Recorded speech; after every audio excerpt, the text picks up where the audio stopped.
నమస్తే, నేను ఆదిత్య. తిరుమల తిరుపతి దేవస్థానం లడ్డూ ప్రసాదం హిందువులకి ఎంత పవిత్రమైందో మన అందరికీ తెలిసిందే.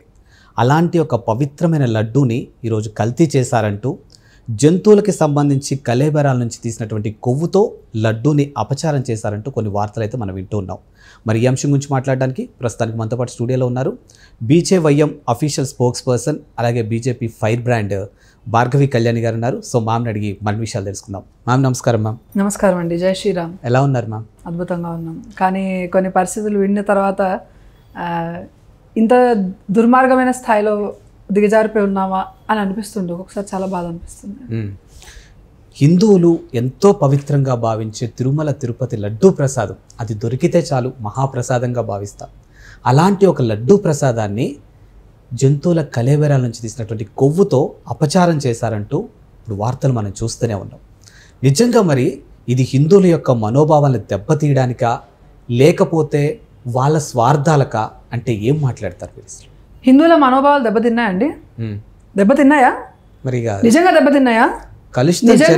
దెబ్బతిన్న హిందువులు వాళ్ళ ఉద్యోగాలు వాళ్ళు బాగానే చేసుకుంటున్నారే, వాళ్ళ తిండి వాళ్ళు బాగానే తింటున్నారే, వాళ్ళ కుటుంబాన్ని వాళ్ళు బాగానే చూసుకుంటున్నారే. కానీ ఎవరైతే రోడ్ల మీదకి వచ్చి ధర్నాలు చేస్తున్నట్టు నాకు ఏం కనిపించలేదు. లేకపోతే ఏ హిందూ కూడా వ్యతిరేకించినట్టు నాకు కనిపించట్లేదు.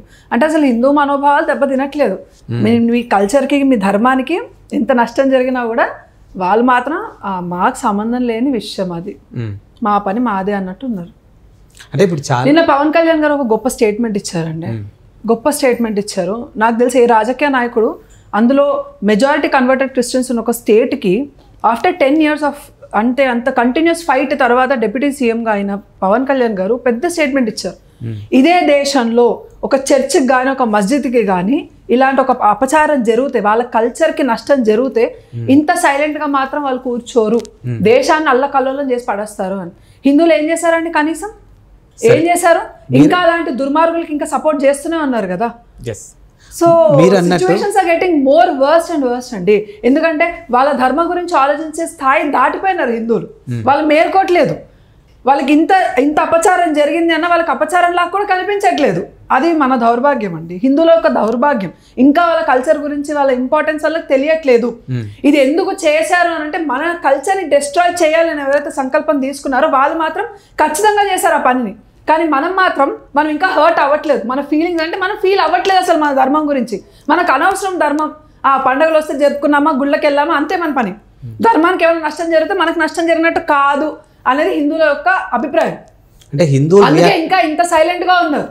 మెజారిటీ ఉన్న 80% పాపులేషన్ హిందూస్ ఉన్న ఈ దేశంలో ఇంత పెద్ద అపచారం జరిగితే ఎంతమంది రోడ్ల మీదకి వచ్చి ధర్నాలు చేశారో నాకు ఇంకా కళ్ళకు కనిపించట్లేదు. ఎగ్జాక్ట్లీ, హిందువులు రియాక్ట్ అవ్వట్లేదు అని అంటే మరి చాలా మంది దీన్ని రాజకీయ కోణంలో చూస్తున్నారేమో, అందుకే రియాక్ట్ అవ్వట్లేదేమో. ఏం రాజకీయ కోణం ఉందండి? అంటే మరి ఇప్పుడు ఇక్కడ లడ్డు అనే అంశం పక్కన పెట్టేస్తే, వైఎస్ఆర్సీపీ హయాంలో కల్తీ జరిగిందంటూ ఒక వాదన వినిపిస్తుంటే, లేదు మీరు వచ్చిన తర్వాతే ఈ అంశం తెర మీదకి వచ్చింది కాబట్టి దీనికి బాధ్యత మీరు మాత్రమే వహించాలని ఇంకో వర్గం మాట్లాడుతూ ఉన్నారు. అంటే మరి దీన్ని రాజకీయ కోణంలో చూస్తున్నారు కాబట్టి మీరు అన్నట్టు హిందువులు రెస్పాండ్ అవ్వట్లేదేమో. ఓకే, అంటే రాజకీయ కోణంలో చూస్తే అక్కడ అపచారం జరగలేదన్నట్ట. అంటే రాజకీయ కోణంలో చూస్తే అదంతా కరెక్ట్ ఉన్నట్ట, తప్పు లేనట్ట. ల్యాబ్ రిపోర్ట్స్ కూడా చూపించారు కదండి, ఏం జరిగింది, ఎలా జరిగింది, ఇలా ఎందుకు అవుతుంది అని చెప్పేసి. అయినా కూడా మన వాళ్ళు వాళ్ళ తప్పుల్ని వాళ్ళు కప్పిపుచ్చుకోవడానికి ఓకే వాళ్ళు ఎన్నైనా పనులు చేస్తారు, ఏవైనా మాట్లాడతారు. వాటన్నిటిని మీరు యాక్సెప్ట్ చేయడానికి సిద్ధంగా ఉన్నారా? అందులో సరే converted Christians in support of YSRCP and Jaganmohan Reddy వాళ్ళు సపోర్ట్ చేస్తున్నారు, పక్కన పెట్టండి. కానీ హిందువులకి ఏం రోగం పుట్టింది? వాళ్ళు కూడా ఇంకా పార్టీ కండు వేసుకొని ఇంకా జగన్మోహన్ రెడ్డికి సపోర్ట్ చేసుకుంటూ మాట్లాడుతున్నారు. వాళ్ళకి అసలు అంత దిగజారిపోయిన స్టేజ్ ఎందుకని అడుగుతున్నాను నేను. ఓకే, పొలిటికల్గా మీరు అంటున్నారు కదా, మరి వైఎస్ఆర్సీపీ గవర్నమెంట్లో సంవత్సరానికి టీటీడీ అంటే తిరుమల తిరుపతి దేవస్థానం వాళ్ళకి సుమారు గవర్నమెంట్కి 3,000 కోట్ల రూపాయల నిధుల్ని ఇచ్చింది. ఆ డబ్బులన్నీ ఎటు తీసుకొని వెళ్ళారు? కేవలం 10%, 12% మాత్రమే మళ్ళీ రిటర్న్ మన హిందూ టెంపుల్స్కి ఖర్చు పెట్టడం జరిగింది. మిగతా 80%, 85% ఎక్కడికి వెళ్ళిందో తెలుసా? కన్వర్టెడ్ క్రిస్టియన్ కన్వర్షన్స్ కోసం, అంటే హిందువుల్ని క్రైస్తవులుగా కన్వర్ట్ చేయడానికి వెళ్ళింది. చర్చి నిర్మాణం గురించి వెళ్ళింది. ఇవన్నీ వాస్తవాలు కాదంటారా? మరి పొలిటికల్ సినారియో అంటే పొలిటికల్గా కూడా మన ధర్మాన్ని నాశనం చేయడానికి ఇన్ని పార్టీలు ఎలా కంకణం కట్టుకున్నాయనే కోణాన్ని హిందువులు ఎందుకు చూడలేకపోతున్నారు? సరే పొలిటికల్గానే అనుకుంటే ఇట్లాంటి ఒక విషయం జరిగింది అన్నప్పుడు అవాస్తవం అని మీరు ఎలా కొట్టిపడేయగలుగుతారు? ల్యాబ్ రిపోర్ట్స్ కూడా వచ్చిన తర్వాత కూడా అరే మీకేం పోయే కాలం అండి, హిందువులకేం పోయే కాలము, ఇంకా వాళ్ళని వెనకేసుకురావడానికి ఏం అవసరము? ఇది వాళ్ళంతటి వాళ్ళు సెల్ఫ్గా క్వశ్చన్ చేసుకోవాల్సిన అవసరం చాలా ఉంది నన్ను అడిగితే. ఎస్, ఇప్పుడు సరే ప్రజలకి ఏం పుట్టింది, వాళ్ళు ఎందుకు మాట్లాడట్లేదు అనే అంశం మీరు మాట్లాడుతున్నారు కాబట్టి సరే అది కొద్దిసేపు పక్కన పెట్టేద్దాం. మీరు ఒక హిందూగా ఈరోజు మీరు ప్రశ్నిస్తున్నారు, మీ గొంతుక జనాల వైపు వెళ్తుంది. ఈరోజు కళ్యాణి గారు మాట్లాడుతున్నారు బికాజ్ హిందూ ధర్మాన్ని అపచారం చేశారు అని. మరి ఇదే బీజేపీ కూడా మొదటి నుంచి కూడా హిందుత్వం నుంచి పుట్టినటువంటి బీజేపీలో ఉన్నటువంటి లీడర్లు ఎందుకు రియాక్ట్ అవ్వట్లేదు? దీని గురించి రియాక్ట్ అయ్యారండి, చాలా మంది నాయకులు రియాక్ట్ అయ్యారు. దాని గురించి చాలా మంది పోస్టులు పెట్టారు. దీని గురించి ఎంక్వైరీకి కూడా జేపీ నడ్డా గారి వరకు వెళ్ళింది ఇష్యూ కూడా. సో దాని మీద కూడా ఎంక్వైరీ చేయాలని చెప్పేసి క్లియర్గా వాళ్ళు నేషనల్ మీడియాలోనే స్టేట్మెంట్ ఇచ్చారండి. ఇలాంటిదేం లేదు, దే హ్యావ్ రెస్పాండెడ్. ఎందుకంటే ఇంత పెద్ద విషయం జరిగిన తర్వాత కూడా ఒక రీజియన్ పార్టీ, ఒక స్టేట్కి మాత్రమే పరిమితమైన ఒక చిన్న పార్టీ అనుకున్న పార్టీ, అసలు ఇండస్ట్రీలో ఉన్న ఒక వ్యక్తి 10 సంవత్సరాల కింద మీద పడి కష్టపడి రాజకీయాల్లో ఈరోజు డిప్యూటీ సీఎంగా అయిన వ్యక్తి వెంటనే సనాతన ధర్మం అని చెప్పి అంత ధైర్యంగా సనాతన ధర్మ బోర్డు గురించి మాట్లాడేంత దమ్ముందండి పవన్ కళ్యాణ్ గారికి. మరి మిగతా నాయకులకి లేదు. ఇంత నేషనల్లో ఏమంటారు అధికారంలో ఉన్న పార్టీ బీజేపీ, హిందుత్వ ఎజెండా మీద ముందుకు వచ్చిన పార్టీ బీజేపీ, అలాంటి నాయకులు స్పందించలేదంటే అది దానికి అసలు అది క్వశ్చనే. అది అలా ఏం లేదు. వాళ్ళందరూ కూడా రెస్పాండ్ అయ్యారు, వాళ్ళందరూ కూడా దీన్ని వ్యతిరేకించారు. ఇలాంటివి జరగకూడదు. ఇది కేవలం ఒక రాష్ట్రానికి సంబంధించి, ఒక దేవాలయానికి సంబంధించి, దేవస్థానానికి సంబంధించింది మాత్రమే కాదు. సో అన్ని టెంపుల్స్లో కూడా ఇలాంటి అపచారాలు చాలా జరుగుతున్నాయి. ఇవన్నీ మనం బయటకు తీసుకొని రావాలి, మన ధర్మాన్ని మనం కాపాడుకోవాలని అందరూ ఒక్కటే గలంతో మాట్లాడుతున్నారు. ఇప్పుడు పీఠాధిపతులు కూడా ఎక్కడ రియాక్ట్ అయినట్టు పెద్దగా కనిపించడం లేదు, అసలు కనిపించడమే లేదు. ప్రతిసారి కూడా పెద్ద పెద్ద మీటింగులు పెట్టి హిందుత్వం, హిందూ యొక్క సనాతన ధర్మం అంటూ చాలా చోట్ల మీటింగ్లు పెడుతూ ఉంటారు. మరి అలాంటి పీఠాధిపతులు కూడా ఈరోజు ఇంత అపచారం జరిగితే ఎక్కడా కూడా సింగిల్ అట్లీస్ట్ మీరైనా కూడా ఒక వీడియో రిలీజ్ చేశారు, మేము చూసాం పర్సనల్గా, చాలా హ్యాపీ అనిపించింది. అట్లాంటిది పీఠాధిపతులకి ఎంత రెస్పెక్ట్ ఇస్తామో, ఎంత గౌరవం ఇస్తాం, అలాంటి వాళ్ళు కూడా ఎక్కడ రియాక్ట్ అవ్వలేదు. ఏంటి అసలు ఇది? దాని గురించి నేను చెప్పలేనండి, దాని గురించి నేనేం మాట్లాడతాను. ఇప్పుడు ఆ జరిగిన సంఘటన నా మనసు బాధ అనిపించింది, నేను స్పందించాను. వాళ్ళు ఎందుకు స్పందించలేదని వాళ్ళని కూర్చోబెట్టి మీరు అడగండి. మీరు నన్ను కూర్చోబెట్టి వాళ్ళు ఎందుకు స్పందించలేదంటే అసలు వాళ్ళు ఎందుకు స్పందించలేదని నాకెందుకు తెలుస్తుందండి? మీరు ఒకసారి ఆలోచించండి. వాళ్ళని కూర్చోబెట్టండి, పిలవండి. ఇంత అపచారం జరిగింది, మీరు ధర్మం అంటారు కదా, మీరు ఎందుకు ప్రశ్నించలేదని వాళ్ళని అడిగితే వాళ్ళ సమాధానం ఏంటో తెలుస్తుంది కదా. అండ్ ఇదే అంశానికి కాస్త క్షుణ్ణంగా ఆలోచిస్తే జగన్మోహన్ రెడ్డి నరేంద్ర మోదీకి లేఖ రాయడం జరిగింది. టీటీడీ పాలక మండలిలో కమిటీ సభ్యులుగా ఉన్న వాళ్ళు హయ్యెస్ట్ పర్సన్ బీజేపీ వాళ్ళు ఉన్నారు అని చెప్తున్నారు. అంటే ఈ లెటర్ని మనం ఏ విధంగా చూడొచ్చు? ఒకటి, తప్పు చేశాము, దీంట్లో మీకు కూడా పాపం ఉంది, నన్ను సేవ్ చేసి మీ వాళ్ళని కూడా సేవ్ చేసుకోండి, లేదా పోతే అందరం కలిసి పోదాం. ఏ వర్షన్లో తీసుకోవచ్చు అసలు ఈ లెటర్ని? ఫస్ట్ అండ్ ఫోర్మోస్ట్ ఈ తప్పు ఎక్కడ స్టార్ట్ అయింది అనేది చూసామనుకోండి. సనాతన ధర్మానికి వ్యతిరేకంగా ఉన్న పార్టీలు ఏవైనా కూడా గవర్నమెంట్లోకి వచ్చిన తర్వాత మనకు ఒక దరిద్రం ఏంటంటే అండి, మన కాన్స్టిట్యూషన్ మనం తీసుకున్నప్పుడు 1950లో క్లియర్గా అంబేద్కర్ గారు రాసింది ఏంటి అని అంటే, అకార్డింగ్ టు ఆర్టికల్ 26 ఏ గవర్నమెంట్ కూడా రిలీజియస్ మ్యాటర్స్లోకి ఇన్వాల్వ్ అవ్వడానికి వాళ్ళకి అధికారం లేదు. There are no rights. ఇది సింపుల్ స్టేట్మెంట్, క్లియర్ కట్ మన కాన్స్టిట్యూషన్లో ఆర్టికల్ 26 చెప్పేసింది. దీన్ని తప్పించలేక ఇంకొక యాక్ట్ని తీసుకొని వచ్చారు. దీనివల్ల ఏమైపోయిందనంటే ఎండోన్మెంట్ యాక్ట్ తీసుకొని వచ్చారు 1951లో. దీనివల్ల ఏమైపోయిందంటే టెంపుల్స్, ఏ టెంపుల్స్నైనా కూడా గవర్నమెంట్ దాని కంట్రోల్లోకి తీసుకొని రావచ్చు. ఆ టెంపుల్లో ఉన్న సంపదని మీరు దోచుకోవచ్చు. అంటే ఆ మనీని తీసుకొని మీరు దేనికైనా ఖర్చు పెట్టచ్చు. దానికి సంబంధించి ఎలాంటి లెక్కలు చెప్పాల్సిన అవసరం లేదు. ఆ టెంపుల్కి సంబంధించిన భూములు ఏవైతే ఉన్నాయో వాటిని మీరు అమ్మేసుకొని ఆ డబ్బులు మీరు దేనికైనా ఖర్చు పెట్టుకోవచ్చు. దాని గురించి చెప్పాల్సిన అవసరం లేదు. And at the same time ఆ టెంపుల్కి సంబంధించి ఫర్ ఎగ్జాంపుల్ మీరు ఏదైనా కమిటీని ఫామ్ చేసి దానికి చైర్పర్సన్ నియమించాలనుకుంటే అది ఓన్లీ హిందూవే అవసరం లేదు, ఏ కమ్యూనిటీ వాళ్ళనైనా కూడా నియమించవచ్చు. ఇది ఒక ఎండోన్మెంట్ యాక్ట్ చెప్తుంది మనకి. 1951 కాంగ్రెస్ హయాంలో చేసిన ఎండోన్మెంట్ యాక్ట్. దీనివల్ల మాత్రమే ఈ రోజు మన ధర్మం నష్టపోవాల్సిన పరిస్థితి ఏర్పడిందండి. నేను ఇందాక చెప్పినట్టు టీటీడీ దేవస్థానం వాళ్ళు సంవత్సరానికి, అంటే ఒక్క టీటీడీ అనే కాదండి, మీరు తమిళనాడులో చూసుకోండి, 35,000 పైగా గుళ్ళ నుండి ప్రతి సంవత్సరం కూడా లక్షల కోట్ల రూపాయల ధనము మన చేతి నుంచి ముడుతుందండి. ప్రతి సంవత్సరం 1,00,000 కోట్ల రూపాయలు ఆల్ ఓవర్ ఇండియా మన టెంపుల్స్ నుండి ఎండోన్మెంట్ తరపున గవర్నమెంట్కి వెళ్ళే ఫండింగ్. వాళ్ళ డబ్బుల్ని ఏం చేస్తున్నారు అని ఏ హిందూ అయినా ప్రశ్నించారు.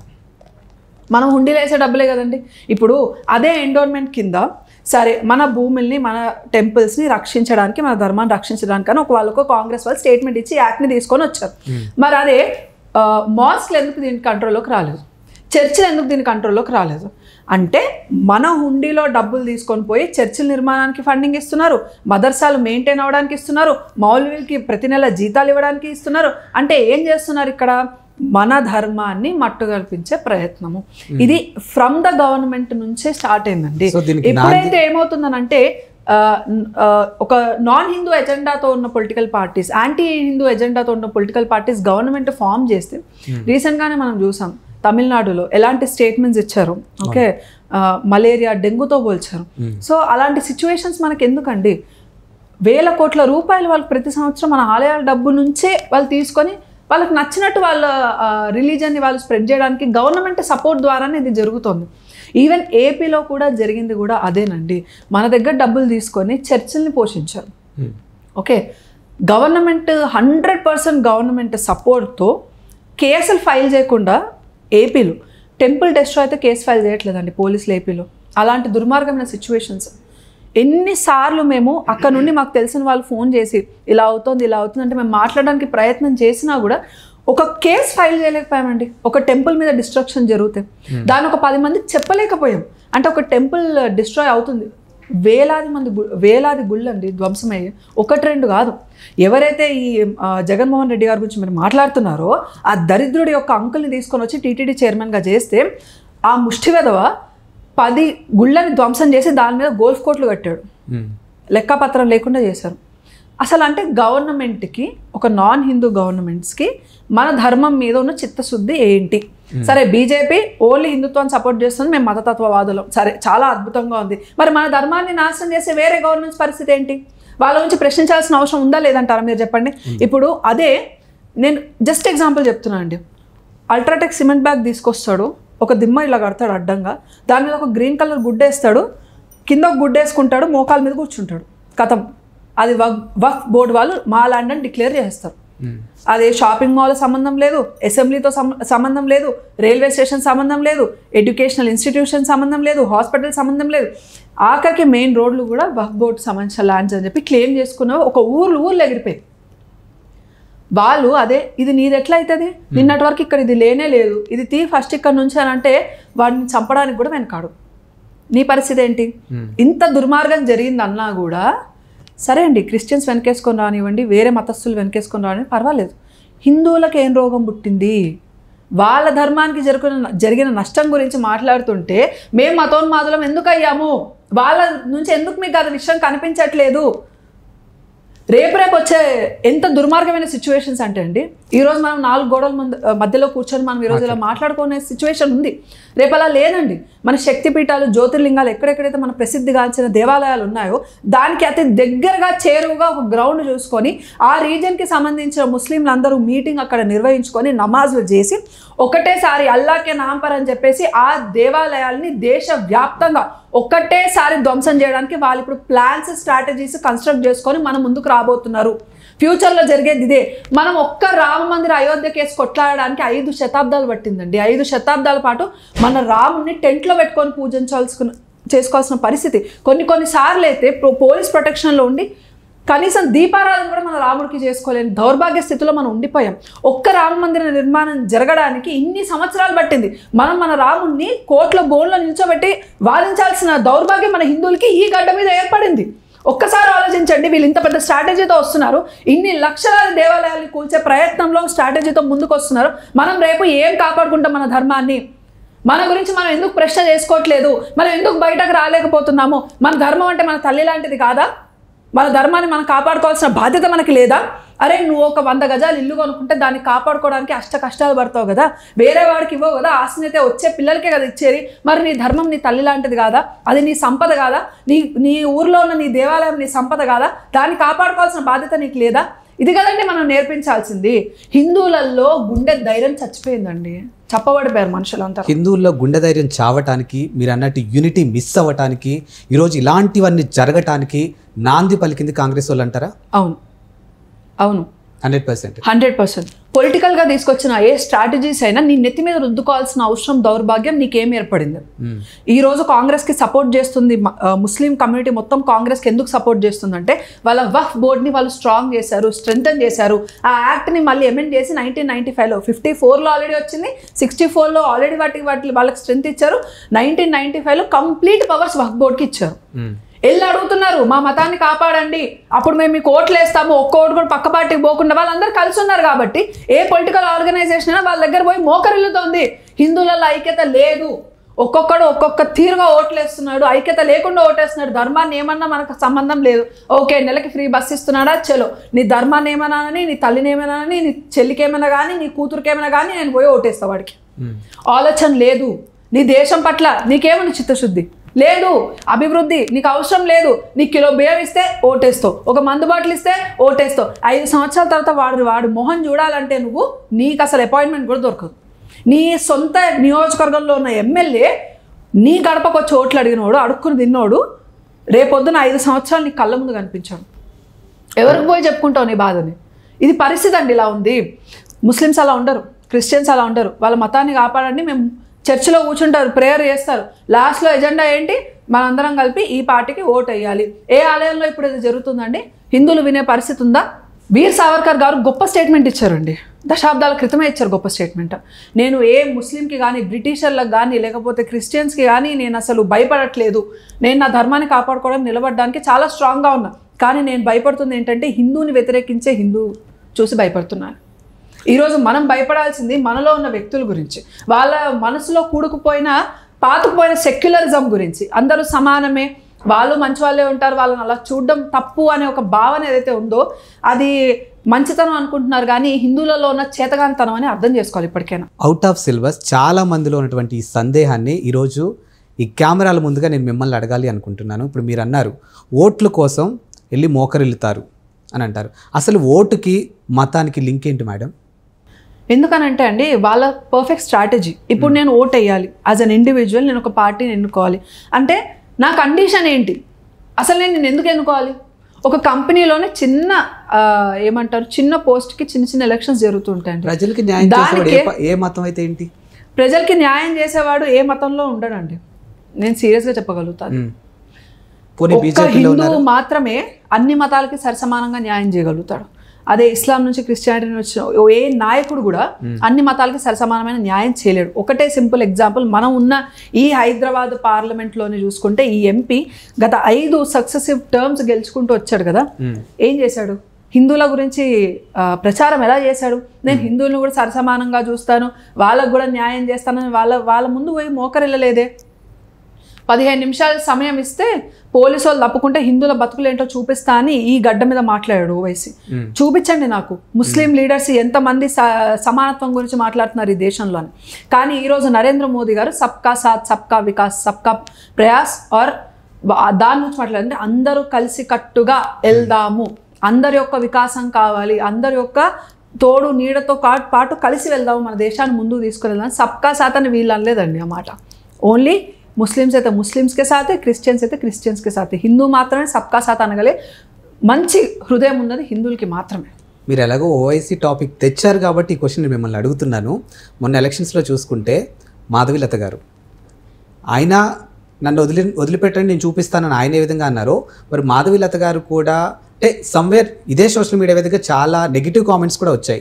మీన్స్ డ్రెస్సింగ్ సెన్స్ గురించి, హిందువులు ఎవరు మరి ఇలా రుద్రాక్ష మాలలు వేసుకొని ఇలా ప్రచారాలకు వెళ్ళరండి, సో అండ్ సో అని మాట్లాడిన కామెంట్స్ మనం చూసాం. మరి మేడం కూడా, మాధవి గారు కూడా ఆల్మోస్ట్ హిందువుల గురించే మాట్లాడారు, కానీ ఎక్కడా కూడా ఇతర మతాలకి నాకు ఓటెయ్యండి అన్న వేలో మాట్లాడకుండా హిందువులు హిందువులు హిందువులు అని అన్నప్పుడు మరి ఆ ఓటమికి కారణాలు ఏమై ఉండొచ్చు? ఓటమికి కారణాల గురించి నేను మాట్లాడడం కన్నా, they are many political strategist, analyst who will speak ఎందుకు అనేది. 1999లో వెంకయ్యనాయుడు గారు పోటీ చేశారండి ఇదే పార్లమెంట్ నుంచి. ఆయన మీరు నంబర్ నాకు తెలిసి 12,000-20,000 ఓట్ల తేడాతో ఆయన ఓడిపోవాల్సి వచ్చింది ఆ సిచ్యువేషన్. దాని తర్వాత బద్దం బాలరెడ్డి గారు పోటీ చేసినట్టున్నారు. తర్వాత చాలామంది బీజేపీ నుంచి ప్రయత్నం చేశారు, కానీ ముస్లిం ఓటు బ్యాంక్ ఎప్పుడు చీలలేదు. మెయిన్ కారణం ఇదే, ఇంకా there is no other way అండి. ఎక్కడ కూడా ముస్లిమ్స్ వాళ్ళు నమాజ్ చేసిన తర్వాత ఒకటే డెసిషన్, ఓకే ఈ దర్గా ఈ పలానా మసీద్ నుంచి ఈ పలానా కాన్స్టిట్యున్సీ నుంచి ఏ పార్టీకి ఓటేయాలి, వాళ్ళు డిక్లరేషన్ వచ్చేస్తుంది, పెట్టేస్తారు బోర్డులు, కాంగ్రెస్ ఓటేయండి, పలానా పార్టీకి ఓటేయండి. ఎక్కడైతే ఎంఐఎం పోటీ చేస్తుందో అక్కడ ఎంఐఎం ఓటేయండి, లేని పక్షంలో బీజేపీకి ఓటేయకుండా మనకి సపోర్ట్ చేసే పార్టీ కాంగ్రెస్ కాబట్టి నేషనల్ వైడ్గా చూసుకుంటే దానికి ఓటేయమని చెప్పేసి సపోర్టింగ్ సిస్టమ్ వాళ్ళు బిల్డ్ చేసుకోగలిగారు. This is the only reason why ఎక్కడైనా సరే ఓటింగ్ సిస్టమ్ అనేది వేరీ అవుతూ ఉంటుంది. అది హైదరాబాద్ పార్లమెంట్ అనేది అంత easy to win, easy to go, లేకపోతే మురమరాలు నవ్విన అంత సింపుల్ కాదండి. అంటే ఒక పాయింట్ ఆఫ్ వ్యూలో కానీ ఆవిడ కొట్లాడిన విధానం, ధైర్యంగా కొట్లాడిన విధానానికి మనం మెచ్చుకోవాలి. అదే నేను చెప్తున్నా కూడా, ఒక పాయింట్ ఆఫ్ వ్యూలో చూసే జనాలకు ఎలా అనిపించిందంటే అన్ని నియోజకవర్గాలకు సంబంధించి అన్ని ఒకెత్తు అయితే వీళ్ళిద్దరి కాన్సెప్ట్ చూసుకుంటే ఒకళ్ళు ముస్లిమ్స్ని ప్రజెంట్ చేస్తున్నట్టు, ఇంకొకరు హిందువులు ప్రజెంట్ చేస్తున్నట్టు మాకు కనిపిస్తుంది. ఎక్కడ మీరు ప్రజలకి న్యాయం చేయడానికి మాకు ఓట్లేయండి అడుగుతున్నారు అనే సందర్భాలు ఎక్కడా లేవంటూ ప్రజలు అడుగుతున్న సందర్భాలు చాలా చూసాం ఆ టైంలో మనం. సో అందుకే ఈ క్వశ్చన్ మిమ్మల్ని అడగాల్సి వచ్చింది. అదే అండి, ఇప్పుడు ఓవైసీ గారు కూడా ప్రజలందరికీ నేను న్యాయం చేస్తానని చెప్పి ఆయన మేనిఫెస్టోతో ఎప్పుడు రాలా, నేను ముస్లిమ్స్కి మాత్రమే న్యాయం చేస్తాను అనుకుంటూ వచ్చాడు. అండ్ ముస్లిమ్స్కి కూడా ఎప్పుడు న్యాయం చేయాలి. ఎంతమందికి ఇల్లు ఇప్పించాడండి, ఎంతమందికి ఉద్యోగాలు ఇప్పించాడు. ఇప్పటికీ పోయి చూడండి చార్మినార్ దగ్గర కానీ వాళ్ళు ఉన్న గల్లీలు మురిక్కాలు ముందు నుంచి వెళ్తాయి, ఇంటి ముందు నుంచి, వాడు అక్కడే కూర్చొని తింటూ ఉంటాడు పందిలాగా. ఏం డెవలప్మెంట్ జరిగింది? Under ground drainage system basic అది డెవలప్ చేయలేకపోయాడు ఓవైసీ. 5 సక్సెసివ్ టర్మ్స్ ఎంపీగా మారాడు. ఏం చేశాడండి? వాడు ఆస్తులు పెంచుకున్నాడు. ఈ ముస్లిమ్స్ ఏంటంటే వాళ్ళ మతాన్ని ఒక్క పేరుని పట్టుకొని చంపడానికి వాళ్ళు సిద్ధమయ్యారు. ఇంకా పంచర్ షాపుల ముందు కూర్చొని పంచర్లు వేసుకుంటూ వాళ్ళ బతుకులు నడుస్తున్నాయి. అరే పిల్లల్ని కనంటారా అంటే వాళ్ళు జనాభా పెంచుకోవడానికి 10 మంది 15 మంది లెక్క లేకుండా కంటున్నారు, లెక్క లేకుండా పెళ్ళిళ్ళు చేసుకుంటున్నారు, లెక్క లేకుండా చంపుతున్నారు. అంటే ఒక ఎజెండా మీద వీళ్ళు వెళ్తూ ఉంటే వాళ్ళ నాయకులు ఏం చేస్తున్నారు? వీళ్ళని మతోన్మాదులుగా మార్చి వాళ్ళు మాత్రం కోట్ల రూపాయల ఆస్తుల్ని కూడబెట్టుకుంటున్నారు. సో ఎవరు ఇప్పుడు ఆ పర్సన్ ఆ పార్లమెంట్లో నేను ముస్లిమ్స్కి మాత్రమే న్యాయం చేస్తాను, ముస్లిం రిప్రజెంటేటివ్గా మాట్లాడుకుంటూ కూర్చుంటున్నప్పుడు అక్కడున్న హిందువుల పరిస్థితి ఏంటి? వాళ్ళకు ఒక నాయకులు అనేది అవసరం ఉంటుంది కదండి. అందుకే మాధవలత గారు హిందుత్వ ఎజెండా మీద ముందుకెళ్లారు. Simple. yes coming to Tirupati. And ఇంకొక విషయం, ఆవిడ పెట్టుకునే బొట్టు, ఆవిడ కట్టుబాట్లు, లేకపోతే ఆవిడ పెట్టుకునే రుద్రాక్షమాల గురించి మాట్లాడే దమ్ము ధైర్యం ఎవడైనా చేశారు అని అంటే మాత్రం వాడిని నడి రోడ్డు మీద తీసుకొచ్చి కొట్టడానికి నేను మాత్రం సిద్ధంగా ఉన్నాను. ఎందుకనంటే ఒక ముస్లిం హెల్మెట్ పెట్టుకోకుండా బండి నడుపుతాడు, కానీ టోపీ పెట్టుకొని వెళ్తాడు. వాడి ఐడెంటిటీ వాడు చూపించుకుంటాడు. ఒక హిందూ బొట్టు పెట్టుకొని రుద్రాక్షలు వేసుకొని బయటకు వస్తే నీకేమవుతుంది నొప్పి? హిందువులకు ఏమవుతుంది నొప్పి? దాని గురించి మీరు కమెంట్ చేస్తే అంతకన్నా దౌర్భాగ్యమైన స్థితి ఇంకేం లేదండి. I'm proud and I'm happy that ఒక మహిళ అంత గర్వంగా తన కల్చర్ని తను వేసుకొని తను బయట తిరుగుతుంది అని అంటే she is representing the culture. We are so happy for that. No other question and doubt in that. ఆ టైంలో ఈ కామెంట్స్కి మీరు రియాక్ట్ అయ్యారా మ్యామ్? సారీ, ఇప్పుడు మీరు ఏదైతే మాట్లాడారు మా ముందు, ఆ టైంలో మాధవి గారిని ఇలాగే చాలా మంది అన్నారు, ఆ డ్రెస్సింగ్ స్టైల్ ఏంటమ్మా, అదేంటమ్మా, ఇదేంటమ్మా అని. ఆ టైంలో చాలా మంది కాంట్రవర్సీస్ వస్తూనే ఉంటాయండి. ఇప్పుడు ప్రతి పార్లమెంట్కి సంబంధించి ఆ పర్టికులర్ పార్లమెంట్లో మీరు మేడ్చల్ చూస్తే ఒకలా ఉంటుంది, మహబూబ్ నగర్ చూస్తే ఇంకొకలా ఉంటుంది, కరీంనగర్ చూస్తే ఇంకోలా ఉంటుంది, నిజామాబాద్ చూస్తే ఇంకోలా ఉంటుంది. So strategies are very much different అండి. అంటే ఆ పార్లమెంట్కి సంబంధించిన ప్రజల పరిస్థితి కానీ, వాళ్ళకున్న ప్రాబ్లమ్స్, లేకపోతే అక్కడున్న పొలిటికల్ సినారియోస్ అన్నీ వేరు. సో ఈ పార్లమెంట్కి సంబంధించి సినారియో, సో అందరు కవర్ చేస్తున్నారు, మాట్లాడుతున్నారు, చేస్తున్నారు. We expected that at least this time BJP will have an opportunity. కానీ ఓడిపోవడం అనేది గెలుపుకి ఇంకొక మెట్టే అండి నన్ను అడిగితే. ధైర్యంగా ఆవిడ కొట్లాడారు, దానికి మనం మెచ్చుకోవాలి. అండ్ ఆవిడ పోరాటాన్ని ఆపట్లేదు. మళ్ళీ కూడా ఎలక్షన్స్ వస్తాయండి, అది మనం మర్చిపోకూడదు. ఈసారి ఓడిపోయాం కదా, నెక్స్ట్ టైం ఓడిపోతాం అనేది ఏం రాసి పెట్టలేదు. నెక్స్ట్ టైం గెలవచ్చు. ఓవైసీని ఏమంటారు, వాటి జుట్టు కాదు, వాటి టోపీని పట్టుకొని ఈడ్చుకొని రావచ్చు. Yes, coming to Tirupati laddu, ఇదే అంశం మీద ప్రస్తుతానికి వైఎస్ఆర్సీపీకి స్పోక్స్ పర్సన్గా ఉన్నటువంటి ఆర్కే రోజా స్పందించిన తీరు పై మీ కామెంట్ ఏంటి? నేను ఏపీ పాలిటిక్స్లోకి ఎక్కువ ఇన్వాల్వ్ అవ్వనండి. అంటే so I'm not into the line of what they are speaking. వాళ్ళు చేసిన తప్పుని ధర్మం గురించి మాట్లాడే ఒక వ్యక్తిగా, బాధపడిన ఒక వ్యక్తిగా, ఈ ధర్మాన్ని పాటించే ఒక వ్యక్తిగా నాకు బాధ అనిపించింది, నేను మాట్లాడాను. నేను వాళ్ళేం కామెంట్స్ ఇచ్చారు దానికి నేను కౌంటర్ ఏమి ఇవ్వాలి అనే ఎజెండా మీద నేను లేను. దయచేసి నా సైడ్ నుండి ఒకటి ఏంటి అని అంటే, ఈ ఎండోన్మెంట్ యాక్ట్ వల్ల ఇలాంటి గవర్నమెంట్స్ ఎప్పుడైతే ఏర్పడుతున్నాయో మన కల్చర్ని డిస్ట్రాయ్ చేసుకుంటూ మన డబ్బును తీసుకొని వేరే మతాలని వాళ్ళు పెంచి పోషిస్తున్నారు. దానివల్ల ఏమైపోతుందంటే మన ధర్మాన్ని నెక్స్ట్ జనరేషన్కి మనం ఇవ్వలేకపోతున్నాం, దాది డిస్ట్రాయ్ అయిపోతుంది. దాని మీద మనం ఎక్కువ ఫోకస్ చేస్తే చాలా బాగుంటుందని నా ఒపీనియన్. అండ్ పొన్నవోలు సుధాకర్ రెడ్డి కూడా చాలా క్లియర్గా మైకిల్ ముందు మీడియా ముఖంగా ఒక ఎక్స్ప్లెనేషను, ఆవు నెయ్యి పంది కొవ్వు పంది నెయ్యి సంథింగ్ ఎక్స్ప్లెనేషను, ఇదేమో 300 ఉంది, అదేమో 1400 ఉంది, దాన్ని తీసుకొచ్చి దీంట్లో పెట్టి ఎలా కలిపి అంటే లైక్ అది కలపడం వల్లే ఈ లడ్డు వాల్యూ పెరిగింది అన్నట్టుగా మాట్లాడిన సందర్భాలు ఇప్పుడు నెటిజన్లు మాట్లాడుతున్నారు. అసలు ఎలా చూడొచ్చు? ప్రైజుల గురించి మాట్లాడే దౌర్భాగ్యం వద్దండి దయచేసి. టీటీడీ పేదది కాదు, లక్షల మంది భక్తులు ప్రతిరోజు వచ్చి దర్శనాలు చేసుకొని వెళ్తారు. వేల కోట్ల రూపాయల సంపద ఉన్న ధర్మం మనది. అలాంటి తిరుమల ఈ గవర్నమెంట్ రాకముందు క్యూ లైన్లో పొద్దున 6 గంటలు అయ్యేసరికి పాలు ఇచ్చేది, టిఫిన్ టైం అయ్యేసరికి ఇడ్లీయో ఏదో వచ్చేది మన చేతిలోకి క్యూ లైన్లో ఉన్న వాళ్ళకి. మధ్యాహ్నం అయ్యేసరికి సాంబార్ రైస్ పెరుగన్నం పెట్టేవాళ్ళు, సాయంత్రం అయ్యేసరికి మళ్ళీ పాలు ఇచ్చేవాళ్ళు. క్యూ లైన్లో వెళ్తున్నప్పుడే ఇవి ఇచ్చేవాళ్ళండి. ఒక్కొక్కసారి పానకాలు పంచేవాళ్ళు, ఒక్కొక్కసారి ఫ్రూట్స్ ఇచ్చేవారు. రాత్రి అయ్యేసరికి మళ్ళీ, ఎందుకంటే కంపార్ట్మెంట్స్లో చాలామంది ఇరుక్కుపోతారు, మళ్ళీ ఎందుకంటే పొద్దున 3:30కు మళ్ళీ దాన్ని ఓపెన్ చేయరు గేట్స్. 4-5 అవర్స్ అందులోనే ఉండాలంటే ఇబ్బంది అవుతుందని చెప్పేసి అక్కడ కూడా ఫుడ్ వ్యవస్థ ఉండేది. ఒకరికి ఇద్దరికి కాదండి, నిత్యాన్నదానం జరిగే స్థలం అది. మనం పేదవాళ్ళం కాదండి, దయచేసి మన ధర్మాన్ని బీదరికంలో చూపించకండి. దీని వాల్యూ అంతుంది, దాని ప్రైజ్ అంతుంది. గజానుడిని అంటే వినాయకుడిని మనము తొండం ఏకదంతం అని మాట్లాడతాం కదా, ఎలిఫెంట్స్ ఓకే, వాటిని మనం పోషిస్తున్నాం అండి. తిరుమల తిరుపతి దేవస్థానం పోషిస్తున్నాయి, మనుషుల్ని పోషించలేవా అండి? అంటే నెయ్యి కొనలేని దౌర్భాగ్య స్థితిలో ఉన్నామా మనం? మన భక్తులు అలా ఉన్నారా? హిందువులు అలా దౌర్భాగ్య స్థితిలో ఉన్నారా? దుర్మార్గులు ఎవరో తెలుసా అండి? మన హుండీలో మనం పైనుండి దేవుడికి వెళ్తాయని వేస్తే కింద నుండి అడుక్కున్నట్టు చేతులు పెట్టి గుంజుకొని పోతున్నారు చూసారా వేరే మతస్థులు, వాళ్ళండి బిచ్చగాళ్ళు, మనం కాదు.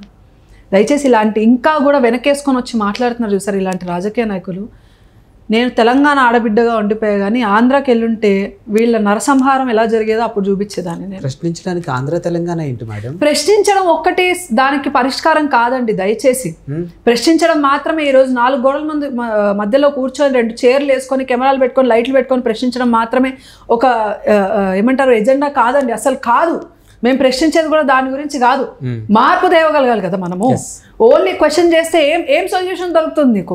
రాజకీయ పరంగా ఈరోజు పవన్ కళ్యాణ్ గారు ఉన్నారు, ఆయన ఓన్లీ ప్రశ్నించేట్లా అక్కడ చేసి చూపిస్తున్నారు ఆయన చేసేది ఏంటో. అలా మనం చేయలేని సిచ్యువేషన్లో ఉంటే చేతులకి సంఖ్యలు వేసి బంధించి కూర్చోబెట్టినంత బాధగా అనిపిస్తుందండి, చాలా బాధ అనిపిస్తుంది. మన ధర్మం పట్ల ఎవరికి చిత్తశుద్ధి లేదు. కనీసం ఇంత జరిగితే హిందువులు బయటకు వచ్చి ప్రశ్నించట్లేదు, కనీసం దాన్ని వ్యతిరేకించట్లేదు. ఇంకా పైగా ఆ పార్టీని వెనకేసుకొస్తున్న వాళ్ళు ఎంతమంది ఉన్నారు? హిందూ ముసుగులో క్రిస్టియానిటీలో కన్వర్ట్ అయిన వాళ్ళు ఎంతమంది ఉన్నారు? ఇలాంటివన్నీ చూస్తుంటే ఫ్యూచర్ పరిస్థితి ఏంటి అని ఒక బాధ మనిషిగా నాకు ఉందండి. అసలు ఎంతమంది హిందువులకి బాధ ఎందుకు కలగట్లేదని నాకు అనిపిస్తుంది. అంటే మీకు ఏ పాయింట్ ఆఫ్ వ్యూలో మీ చేతికి సంఖ్యలు వేసారనిపిస్తుంది? వి కుడెంట్ బీ దేర్ అండి. ఇప్పుడు ఆంధ్ర తెలంగాణ విభజన జరిగిన తర్వాత నేను తెలంగాణ బిడ్డగా తెలంగాణ గురించే మాట్లాడాలి. ఇప్పుడు నేను మొన్న వీడియో చేసినప్పుడు కూడా మీకేం సంబంధం, మీరు తెలంగాణ వాళ్ళు, ఆంధ్ర గురించి మీకేం సంబంధం మాట్లాడుతున్న వాళ్ళు చాలా మంది ఉన్నారు. ఇది ఎంత తప్పంటే, ధర్మం జోలికి వస్తే ఆంధ్ర తెలంగాణ ఏంటండి? దేశంలోనే కాదు ఇతర దేశాల్లో ఎక్కడ అన్యాయం జరిగినా ధర్మం గురించి మాట్లాడాల్సిన అవసరం మనకుంది. ఆంధ్ర తెలంగాణ సంఖ్యలు బార్డర్లు వేసి కూర్చుంటే ఎట్లా అండి? It is not correct. అక్కడ ఉండి నెటిజన్లు అని ఇందాక అన్నారు చూసారా, నెటిజన్లు అని ఆంధ్రాలో ఉన్న పొలిటికల్ లీడర్స్ వాళ్ళు ఎవరైతే పార్టీలు ఫాలో అవుతున్నారో వాళ్ళన్న మాటలు మాత్రమే నేను చెప్తున్నాను. అలాంటి అంటే అక్కడికి వెళ్ళి మనం ఏం చేయలేమా? అంటే తెలంగాణ వాళ్ళకి అక్కడ వెళ్ళి ఒక స్టేజ్ లేదా?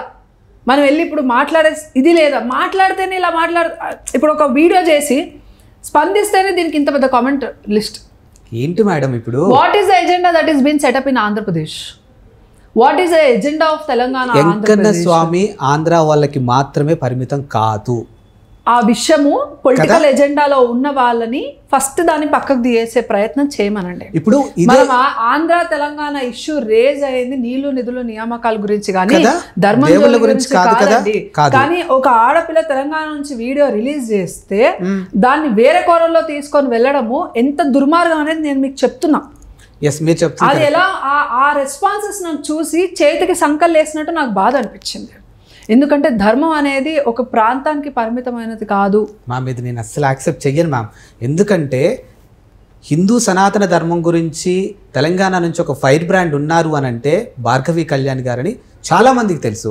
అలాంటిది ఈరోజు తిరుమల తిరుపతి దేవస్థానంలో ఇంత అపచారం జరిగిందంటే నా చేతికి సంఖ్యలేశారు అనే మాట నేను యాక్సెప్ట్ చేయను మ్యామ్. ఈ విషయంలో అస్సలు యాక్సెప్ట్ చేయను. ఎందుకు అనంటే ఇప్పుడు ఏదైతే వైఎస్ఆర్సీపీకి సంబంధించినటువంటి వాళ్ళ మీద ఈ ఆరోపణలు వస్తున్నాయో ఇదే వైఎస్ఆర్సీపీకి సంబంధించినటువంటి నేతలు బయట దేశంలో ఉన్న అంటే ఏదైతే ఉద్యోగరీత్యా బయట దేశంలో సెటిలర్స్ ఎవరైతే ఉన్నారో సోషల్ మీడియాని వేదికగా చేసుకొని ఈరోజు అక్కడ కల్తీ జరగలేదంటూ పోస్టులు పెడుతూనే ఉన్నారు.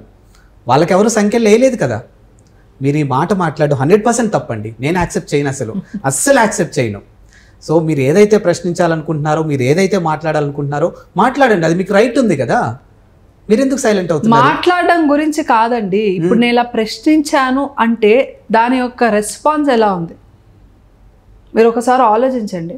ఆంధ్ర తెలంగాణ అనే ఒక ఇష్యూని ధర్మం జోలికి ఎందుకు తీసుకొచ్చి అంటగడుతున్నారు అనేది నా ప్రశ్న. ఇది ఒక పార్టీని వెనకేసుకొని వచ్చే హిందువుల యొక్క దౌర్బల్యం, ఇది వాళ్ళ యొక్క ప్రాబ్లం. ఇది మీ వేదిక నేను అదే చెప్తున్నాను. ఇక్కడ ఆంధ్ర తెలంగాణ బార్డర్ డిఫరెన్స్ లేదు. దయచేసి ధర్మం జోలికి వస్తే ఈ మన దేశంలో ఏ ప్రాంతంలో నష్టం జరిగినా మాట్లాడే హక్కు ప్రతి ఒక్కరికి ఉంది. అవుట్ ఆఫ్ సిలబస్ ఈ క్వశ్చన్ మిమ్మల్ని అడగాలని కాదు, కానీ ఇప్పుడు మీరు ఇచ్చిన ఆన్సర్ని బట్టి నాకు ఈ క్వశ్చన్ అడగాలనిపిస్తుంది. ఇక్కడ నుంచి వెళ్ళిపోయిన తర్వాత అయ్యో నేను అడగలేదు అని బాధపడడం కంటే ఇప్పుడు అడగటం బెటర్ అని నాకు అనిపిస్తుంది. ప్రతి విషయాన్ని కూడా ప్రశ్నించే గొంతుక భార్గవి కళ్యాణ్ గారు. అలాంటిది ఈరోజు నేను ఆంధ్ర తెలంగాణ అంశం తీసుకొస్తున్నారు అనే ఒక టాపిక్ మీరు మాట్లాడుతున్నారు. ఇదే అంశంలో బీజేపీకి సంబంధించినటువంటి హేమీలు కూడా ఎక్కడా స్పందించలేదు. మరి పార్టీ నుంచి మీకు ఏమన్నా వచ్చాయా? అంటే మాట్లాడకు ఎక్కడ అన్న అంశాలు మీకు ఏమన్నా వచ్చాయా? పార్టీ ఎప్పుడు అలా చెప్పదండి. నేను ఇందాక కూడా మళ్ళీ చెప్తున్నాను, ఇప్పుడు కూడా చెప్తున్నాను. పార్టీలో ఉన్న పెద్ద పెద్ద లీడర్స్ బండి సంజయ్ కుమార్ గారి దగ్గర నుంచి మొదలు పెట్టుకొని చాలా మంది దీని గురించి సోషల్ మీడియా వేదికగానే రెస్పాండ్ అయ్యారు, మీడియాతో మాట్లాడారు, రెస్పాండ్ అయ్యారు. జేపీ నడ్డా గారి వరకు వెళ్ళింది ఇష్యూ అని కూడా నేను మీకు ఇందాక క్లియర్గా చెప్పారు. బీజేపీ ఎక్కడ ఎవరిని ఆపదు. నాకు కూడా ఎలాంటి అంటే ఇక్కడ ఇది మాట్లాడకు ఇది మాట్లాడు అనే ఎక్కడి నుంచి ఇన్ఫర్మేషన్ మనకు లేవండి. We have a free hand. As a కార్యకర్త నా పార్టీని సపోర్ట్ చేసుకుంటూ, నా ధర్మాన్ని సపోర్ట్ చేసుకుంటూ నాకు మాట్లాడే ఒక స్వేచ్ఛ నా పార్టీ నాకు కల్పించింది. So there is no doubt in it. Okay, చలో కమింగ్ టు తెలంగాణ. మీరు ఎలాగో తెలంగాణ టాపిక్ తీసుకొస్తున్నారు కదా, తీసుకొస్తున్నా. Kavitha liquor scam. Telangana Andhra topic నేను కాదండి తీసుకొచ్చింది. సరే, ఎవరైతే హిందువులు ఆంధ్రాలో ఉన్నారో ఇంకో సిగ్గు లేకుండా వైఎస్ఆర్సీపీని వెనకేసుకొని రావడానికి తెలంగాణ పిల్ల ఆంధ్ర గురించి నీకేం అవసరం అని మాట్లాడారు అన్న విషయాన్ని మీ ముందు పెట్టాను తప్ప ఇంకే మరో ఉద్దేశం ఏం లేదు. దీన్ని మరో విధంగా మీ మీడియా ముందుకు తీసుకెళ్లదని నేను అభిప్రాయపడుతున్నాను. Yes, coming to Kavitha liquor scam కేసులో అరెస్ట్ అవ్వటం, దాదాపుగా 163 రోజులు తిహార్ జైల్లో ఉండటం, బెయిల్పై బయటికి రావటం. ఇప్పుడు ఆవిడ బయటకు వస్తూ కొన్ని సవాళ్ళు ఇస్తారు, ప్రతి ఒక్కరికి వడ్డీతో సహా చెల్లిస్తాను అని. మరి ఆ సవాళ్ళు ఎవరిని ఉద్దేశించి ఆవిడ చేసి ఉండొచ్చు? కవిత గారిది భలే గమ్మత్ స్టోరీ అండి. తైతక నువ్వు జస్ట్ బెయిల్ మీద బయటకు వచ్చినావు, నిర్దోషిగా బయటకు రాలే. ఫస్ట్ ఆఫ్ ఆల్ ఆమెకు ఆ విషయం బాగా క్లారిటీగా అర్థం కావాలి. బెయిల్ మాత్రమే వచ్చింది ఆమెకి. ఆమెకేం జడ్జిమెంట్ రాలే, నువ్వు నిర్దోషివి అని ఆమెకేం సర్టిఫికేట్ కోర్టులు ఇవ్వలే, జస్ట్ బెయిల్ మాత్రమే వచ్చింది. తను ప్రతి నెల హాజరు అవ్వాల్సిందే, ఎప్పుడు వాళ్ళ ఎంక్వైరీకి పిలిచినా వెళ్ళాల్సిందే. ఇఫ్ ఇన్ కేస్ తను రిజెక్ట్ చేస్తే తను తీసుకుపోయి మళ్ళీ అరెస్ట్ చేసే అరెస్ట్ వారెంట్లు కూడా వాళ్ళ దగ్గర ఉంది, ఆఫీసర్స్ దగ్గర క్లియర్ కట్ పేపర్స్ వాళ్ళ దగ్గర ఉన్నాయి. సో ఆవిడ ఎవరి మీద సవాళ్ళు విసురుతోంది? లేకపోతే ఆవిడకి మన రాష్ట్రంలో అండి తెలంగాణలో 1వ తారీఖు వచ్చేసరికి జీతాలు ఇచ్చే స్థితి లేదు తెలంగాణకి. లక్షల కోట్ల రూపాయలు అప్పు చేసి ఉన్నాడు కేసీఆర్. ఇది ఇంకా ఇప్పుడే పుట్టిన రాష్ట్రము, మన రాష్ట్రంలో ఇంకా పసిపిల్ల, దీనికి ఎట్లా మనం పోషించుకుంటాం అప్పులు లేకపోతే అని మాట్లాడిన వ్యక్తి వాళ్ళ కూతురేమో పోయి అక్కడ లిక్కర్ స్కామ్ అంత దందా చేస్తుంటే ఏం చేశారు, ఏం అగ్రిమెంట్లు చేశారు? మీరు ఒకసారి ఆలోచించండి. ఇక్కడున్న ప్రజల పరిస్థితి ఏమో అల్లకల్లోలంగా ఉంది. వీళ్ళు మాత్రము ఈ పార్టీ స్టార్ట్ చేసి 2001లో బీఆర్ఎస్, ఇప్పుడు బీఆర్ఎస్, ప్రీవియస్ టీఆర్ఎస్ పార్టీ ఉద్యమ పార్టీగా ఆవిర్భవించింది అని మాట్లాడతాడు కదా కేసీఆర్. 2001లో ఇది స్టార్ట్ చేసినప్పుడు వీళ్ళకి మీటింగ్ పెట్టుకోవడానికి కనీసం వాళ్ళకి ఓన్గా ఇలాంటి ఒక రూమ్ కూడా లేదు కేసీఆర్కి. ఇప్పుడు ఇంత పెద్ద కోటలు మేడలు ఒక గ్రామంలో వెళ్ళినా కూడా మీకు టీఆర్ఎస్ సంబంధించిన పార్టీ కార్యాలయం కనిపిస్తుంది. ఇంత ఫండింగ్ ఎక్కడి నుంచి వస్తుందండి? 10 సంవత్సరాల్లో రాష్ట్ర రాజకీయాలని పక్కన పెట్టేసి నేను దేశ రాజకీయాలకు వెళ్తాను, ప్రధాని నరేంద్ర మోదీ గారిని నేను ఢీ కొంటాను అని మాట్లాడుతున్నారంటే ఇంత ఫండింగ్ వీళ్ళకి ఎక్కడి నుంచి వస్తుంది? మహారాష్ట్రకి కర్ణాటకకి అటు ఇటు తిరిగారు కదా, మీటింగ్స్ పెడతా, అంత పెద్ద పెద్ద సభలు పెడుతున్నప్పుడు లక్షలాది మంది జనం ఎక్కడి నుంచి వచ్చారు? ఏ డబ్బులు ఇవ్వకుండా, బిర్యానీ బీర్లు ఇవ్వకుండా నీకు అంత ఫాలోయింగ్ అక్కడ ఎలా వచ్చింది? నువ్వెవరో కూడా తెలియదు. మీరు కొన్ని బయట చూస్తే ఆ మీటింగ్ నుంచి బయటకు వచ్చిన వాళ్ళు అసలు ఎవరు వచ్చారో ఏంటంటే మాకు తెలియదు, మమ్మల్ని వ్యాన్లో వేసుకొని వచ్చారు, 300 500 ఇస్తా అన్నారు, మేము వచ్చాము, విన్నాము, వెళ్ళిపోతున్నాము అని చెప్పిన వాళ్ళు ఉన్నారు. కానీ నిజంగా ఒక నాయకుడు వచ్చాడు, మన బతుకులు మార్చడానికి వచ్చాడు, దేశంలో మన దేశాన్ని కాపాడడానికి వచ్చాడు అని ఎవరు ఫీల్ అవ్వట్లేదండి. కానీ ఆ రాజకీయ అంటే ఇక్కడున్న సంపద మొత్తం తీసుకుపోయి వాళ్ళ స్వలాభం కోసం వాడుకుంటున్నారు, వాళ్ళ రాజకీయ అంటే ఎదుగుదల కోసం వాడుకుంటున్నారు. అంటే ఈ పెద్ద మనిషి ఏమో పిఎం ఉండాలి, వీళ్ళ చిన్న కొడుకు చిన్న దొర ఏమో సీఎం అవ్వాలి ఇక్కడ తెలంగాణలో. ఇదొక ఎజెండా. అంతా తీసి ప్రజలు ఏం చేశారు? ఇప్పుడు మొత్తం మూటముళ్ళ సర్దుకొని వెళ్ళేటట్టు చేశారు. సో ప్రజలు గుడ్డి వాళ్ళైతే కాదండి. సో మీరు ఇచ్చిన హామీలు ఏ ఒక్కటి నెరవేర్చకుండా ఉట్టిగా తెలంగాణ తెలంగాణ తెలంగాణ పట్టుకుంటే వాళ్ళకు కూడా తెలుసు మిమ్మల్ని ఎప్పుడు కుర్చీలో ఉంచాలా దించాలా అని. బీజేపీ వాళ్ళు, బీఆర్ఎస్ వాళ్ళు కెమెరాలు ఉన్నప్పుడు మాత్రమే, మీడియా ఉన్నప్పుడు మాత్రమే అటెన్షన్తోని ఒకళ్ళ మీద ఒకళ్ళు కౌంటర్లు, ప్రతి కౌంటర్లు ఇచ్చుకుంటారు తప్పితే వాస్తవానికి తెలంగాణలో బీజేపీ బీఆర్ఎస్ ఒక్కటే అని కాంగ్రెస్ నుంచి వినిపిస్తున్నటువంటి వాదనలు. రాబోయే లోకల్ ఎలక్షన్స్లో కూడా మీరు చూస్తూ ఉండండి, ఇదే వాస్తవం అవుద్ది. రాబోయే లోకల్ ఎలక్షన్స్లో ఇద్దరు కలిసి పోటీ చేస్తారు. ఎందుకంటే కాంగ్రెస్ని ఇండివిజువల్గా ఎదుర్కొనే అంత దమ్ము రెండు పార్టీలకి లేవు అనే చాలా సందర్భాల్లో కాంగ్రెస్ నుంచి వచ్చినటువంటి వాదనలు. దీనిపై మీ కామెంట్. కాంగ్రెస్ ని ఎదుర్కొనే అంత దీటు, ఆ క్యాపబిలిటీ ఆ రెండు పార్టీలకి లేదు కాబట్టి అందుకే కదా 3 సార్లు వరుసగా ఓడిపోయింది కాంగ్రెస్ దేశంలో. దేశ రాజకీయాల్లో ఏం సత్తా చాటారు? సిగ్గుండాలండి. 12 రాష్ట్రాల్లో అయితే కనీసం ఒక్క సీటు కూడా గెలవలేకపోయింది కాంగ్రెస్. ఎస్, నేను దేశ రాజకీయాల గురించి కూడా తెలంగాణ గురించి అడిగాను మిమ్మల్ని. ఓకే, మీరు తెలంగాణ గురించి మాట్లాడుతున్నారు. సరే అండి, నేను ఒక 2 ఎగ్జాంపుల్స్ మాత్రమే ఇస్తాను. ఇప్పుడు బీఆర్ఎస్ బీజేపీ ఒకటని మాట్లాడుతున్నారు కదా, కాంగ్రెస్ వాళ్ళు. మరి ఇదే కాంగ్రెస్ తరపున వాళ్ళు ప్రపోజ్ చేసిన ఒక ప్రెసిడెంట్ క్యాండిడేట్, అంటే వీళ్ళు ప్రెసిడెంట్ అవ్వాలి అని ఓకే ప్రపోజల్ పెట్టిన క్యాండిడేట్ని సగౌరవంగా మన తెలంగాణ రాష్ట్రానికి తీసుకొని వచ్చి పెద్ద పెద్ద సభలు నిర్వహించి వీళ్ళకి ఓట్లు వేయాలని ప్రసంగాలు ఇచ్చిన ఈ పెద్ద దొర చిన్న దొర కాంగ్రెస్కి సపోర్ట్లో ఉన్నారా, వ్యతిరేకంగా ఉన్నారా? నాకు ఒకసారి చెప్పండి. ఒక ట్రైబల్ పర్సన్ అయిన ద్రౌపది ముర్ము గారిని, ఆదివాసీ మహిళని తీసుకొని వచ్చి మేము ప్రెసిడెంట్ పోస్ట్కి ప్రపోజ్ చేసింది బీజేపీ, ఎన్డీఏ గవర్నమెంట్. మరి ఏం చేశారు వీళ్ళు? యూపీఏ గవర్నమెంట్ ఏం చేసింది? ఇప్పుడున్న I.N.D.I.L ఏలియన్స్ ఏం చేసింది చెప్పండి? ఎవరికి అపోజింగ్గా తీసుకొని వచ్చి పెట్టింది? ఆ పర్సన్ని సపోర్ట్ చేయడానికి బీఆర్ఎస్ ఎందుకు మన స్టేట్కి తీసుకొని వచ్చి మీటింగ్లు కండక్ట్ చేయాలి? ఎవరెవరికి సపోర్ట్లో ఉన్నారు? సరే, ఇవి దేశ రాజకీయాలు అంటున్నారు, మీరు పక్కన పెట్టండి. బీఆర్ఎస్ పార్టీ దిగిపోయిన తర్వాత, రేవంత్ రెడ్డి గారు ముఖ్యమంత్రి అయిన తర్వాత, ఆయన చాలా కొత్తలో కేసీఆర్ ఇన్ని కార్లు కొని ఆంధ్రాలో పెట్టిండు, లేకపోతే ఇన్ని ప్రాపర్టీస్ని అమ్మేసిండు, అవి ఇవని చెప్పి స్టేట్మెంట్స్ ఇచ్చిండు కదా. మరి కేసీఆర్ మీద ఇప్పటివరకు ఎందుకు ఒక్క ఎఫ్ఐఆర్ కూడా ఫైల్ అవ్వలేదు రేవంత్ రెడ్డి గారి గవర్నమెంట్లో? డ్రగ్స్ కేసులో నిందితుడు ఇలాంటి ఒక ఇష్యూ జరిగిందని కాంగ్రెస్ వాళ్ళు అంటున్నారు కదా. మరి కేటీఆర్ మీద ఇప్పటివరకు ఎందుకు కేసు ఫైల్ చేయలేదు? ఎందుకు వీళ్ళని అరెస్ట్ చేయలేకపోయారు? ఎందుకు ఇంకా కవితని కూడా కాంగ్రెస్ వాళ్ళు ఎందుకు వెనకేసుకొని వస్తున్నారు? ఒక ఆడపిల్లని తీసుకొని వచ్చి ఆడపిల్లని మీరు అరెస్ట్లు చేస్తున్నారు, కావాలని ఇక్కడ వాళ్ళని భయపెట్టడానికి బీజేపీ వాళ్ళు ఇట్లా చేస్తున్నారు అని మాట్లాడుతున్నారు. మీ ఒపీనియన్ ఏంటి? అసలు లాస్ట్ అండ్ ఫైనల్ మా ఎలియన్స్లో బీఆర్ఎస్ ఉందా? Did BRS support BJP alliance? Nation వైడ్గా కూడా చూసుకుంటే సపోర్ట్ చేసిందా? చేయలేదు కదా. ఇక్కడ బీఆర్ఎస్ బీజేపీ ఎందుకు ఒకటైంది? ఎట్లా ఒకటైందండి నాకు ఒకసారి చెప్పండి. ఇన్ని తప్పులు చేశారని కాంగ్రెస్ వాళ్ళు రేవంత్ రెడ్డి మీడియా సాక్షిగా వచ్చి మాట్లాడుతున్నప్పుడు, మరి అదే రేవంత్ రెడ్డి వీళ్ళ మీద కేసులు ఎందుకు ఫైల్ చేయట్లేదు? వీళ్ళని ఎందుకు వదిలేశారు? ఎందుకు ఇది మాత్రం మేబీ తప్పు చేయలేదు, బీజేపీ బీఆర్ఎస్ ఎందుకు ఎట్లా కలిసి ఉంటుంది? ఎట్లా అవునా అని మీరు ఎలా అడుగుతున్నారు? అసలు ఒక పాయింట్ ఆఫ్ వ్యూలో కవితకు బెయిల్ ఇప్పించిందే బీజేపీ వాళ్ళు అన్నట్టుగా మాట్లాడుతున్నారు. కవిత కేసు కొట్లాడి ఎవరైతే బెయిల్ ఇప్పించే ప్రయత్నం చేశారో ఆ పర్సన్ని కాంగ్రెస్ వాళ్ళు రాజ్యసభ మెంబర్గా డిక్లేర్ చేసి నేమ్ని పంపించారు, ఆ పలానా అడ్వకేట్ని. ఇప్పుడు మీరు దానికి ఏమంటారు? మీ ఆన్సర్ ఏంటి దానికి? ఎవరెవరిని సపోర్ట్ చేస్తున్నారు ఇంటర్నల్గా? మీరు అది ఆలోచించాలండి ఒకసారి. సరే, ప్రస్తుతానికి తెలంగాణలో ఉన్న హాట్ టాపిక్ ఏదైనా ఉంది అంటే హైడ్రా. సో మరి హైడ్రా చేస్తున్నటువంటి పనుల మీద మీరు బీజేపీ వల్ల స్పోక్స్ పర్సన్లా, ఫైర్ బ్రాండ్లా కాకుండా అసలు ఇది కరెక్టా రాంగా అంటే మీరు ఏం చెప్తారు?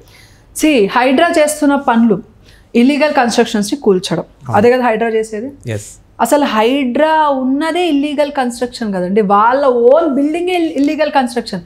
ఫస్ట్ వాళ్ళ బిల్డింగ్ వాళ్ళు కూల్ ఎందుకు కొట్టుకోవట్లేదు? ఓకే, చెరువుల మీద ఓవేసి ఆల్మోస్ట్ కట్టడాలు ముందుకు తీసుకొని వచ్చి పెట్టారు. ఇప్పటివరకు ఓవేసి వాళ్ళ కాలేజెస్కి కానీ వాళ్ళ ఉన్న ఏ బిల్డింగ్స్కి అయినా కూడా ఇప్పటివరకు ఎందుకు దాని మీద యాక్షన్స్ తీసుకోలేదు? హైడ్రా దేని మీద వర్క్ చేస్తుంది? అసలు ఈ హైడ్రాని ముందుకు తీసుకోవాల్సిన అవసరం ఏం పడింది రేవంత్ రెడ్డి గారికి? ఈ హైడ్రా పనులు మొన్నటి వరకు ఫుల్ సివియర్గా నడిచాయండి. నాగార్జున గారిది కూడా పెద్ద రచ్చలేపింది. ఇప్పుడు ఎందుకు హైడ్రా కొంచెం మెల్లగా అయింది మధ్యలో? దీని తర్వాతనే అందరూ పెద్ద పెద్ద హేమహేమిలు అందరూ చెక్కులు పట్టుకొని వచ్చి రేవంత్ రెడ్డి గారితో ఫోటోలు ఎందుకు దిగుతున్నారు? దాని తర్వాత హైడ్రా వాళ్ళ ప్రాపర్టీస్ మీద ఎందుకు కన్నేయట్లేదు? వేరే వాళ్ళ మీద ఎందుకు కన్నేస్తుంది? అంటే బూచిని చూపెట్టి అమ్మ అన్నం తినిపిస్తుంది, చూస్తారా? అలా ఉంది పరిస్థితి తెలంగాణ రాష్ట్రంలో. ప్రజలకేమో నేను ప్రజాపాలన, ఇప్పటివరకు కేసీఆర్ దోచుకొని అక్రమంగా కట్టడాలు ఎక్కడ కనిపించినా మాకు కంప్లైంట్ ఇవ్వండి, మేము వాటిని కూల్చేస్తాం. ఒక్క బిల్డింగ్ కూల్చగానే ఇంకొక 10 బిల్డింగ్లు ఉంటాయి వాడివి. అవన్నీ కూల్చకుండా ఉండడానికి ముందే సార్ ప్లీజ్ కావాలంటే ఇంత పర్సంటేజ్ తీసుకోండి. రేవంత్ రెడ్డి గారు పైసలకే పనిచేస్తారండి. ఆయన రూపాయి కోసమే, రూపాయి ఎక్కడ కనిపిస్తుందని ఇట్లా ఎత్తుక్కుంటూ ఉంటారు అనమాట. ఆయన కళ్ళు ఎట్లా స్కాన్ చేస్తాయంటే పైసా పైసా పైసా పైసా పైసా స్కాన్ చేస్తాయి ఆయన. సో ఆయన ఒక ఎజెండా మీద అయితే ఎప్పుడు పనిచేయరు, నా ఒపీనియన్ పర్సనల్గా.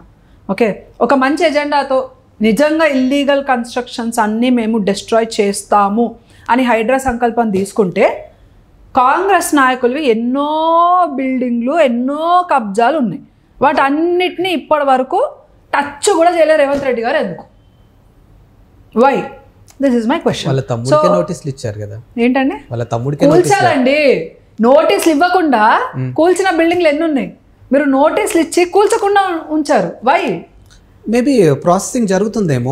అది మాత్రం ప్రాసెసింగ్ జరుగుతుంది, కానీ బీజేపీ మాత్రం ఎలాంటి ప్రాసెసింగ్లు చేయకూడదు. అంతే కదా మీ ఒపీనియన్? సో ఎప్పుడు ఇది దరిద్రం ఏంటంటే అండి, చెడు చేసిన వాళ్ళని ఎప్పుడు ఒక మంచి చూపించి వాళ్ళు 99 చెడు చేసిన ఆ మంచిని చూపించి వాడిని కప్పుపూస్తారు.